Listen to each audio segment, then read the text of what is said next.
আসসালামু আলাইকুম রহমতুল্লাহি বারাকাতু। আজকে আপনাদের সাথে একটা কাহিনী বলবো। এটা আমার চোখে বাস্তব একটা ঘটনা। স্বামী যে কী জিনিস সেটা একমাত্র যে হারায় সে বুঝে। তো প্রথম থেকে শুরু করতেছি।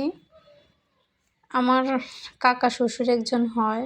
তো কাকা শ্বশুর বিয়ের আগে চরিত্র খুবই খারাপ ছিল। আল্লাহ তাআলা ওনাকে জান্নাত দান করুক, বেহেশত নসিব করুক, দোয়া করি।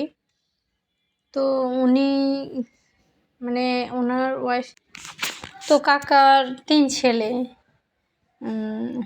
১ মেয়ে, ২ ছেলে ১ মেয়ে, ২ ছেলে ১ মেয়ে সম্ভবত। তো ৩টা বাচ্চা, যাই হোক। তো কাকার যখন চরিত্র খারাপ ছিল, যখন কাকি মাঝে মধ্যে ওনারে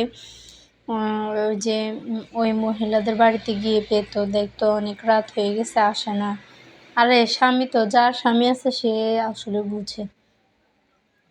তো চরিত্র ওনার খারাপ থাকা সত্ত্বেও শুনলেও, যখন শুনছে তখন তো খারাপ লাগবে, এটা সবার ক্ষেত্রে। আমার ক্ষেত্রে আমি এরকম ব্যবহারই করতাম।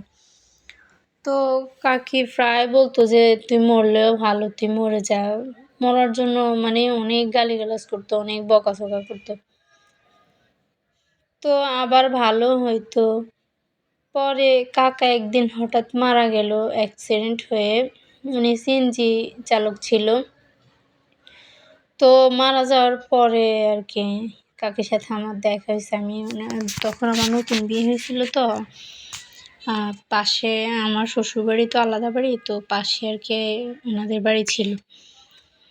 তো উনি একদিন আর কি আমার হাজব্যান্ডের কাছে আসছিল, সেই হিসেবে আর কি বলছিল। পরে বলে যে তোমার কাকা স্বামী কী জিনিস এখন বুঝি।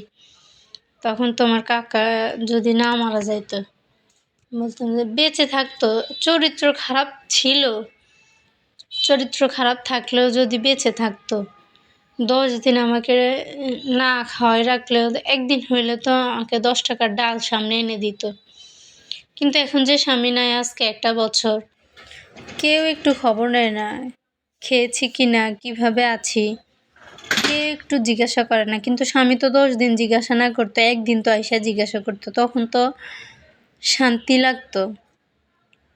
তো আমাকে বলতেছে কখনো স্বামীকে, কখনো তোমার স্বামীর অভিশাপ দিও না।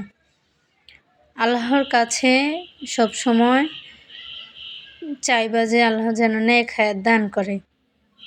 স্বামী চরিত্র খারাপ হলেও স্বামীর মতো পৃথিবীতে আপন কেউ নাই।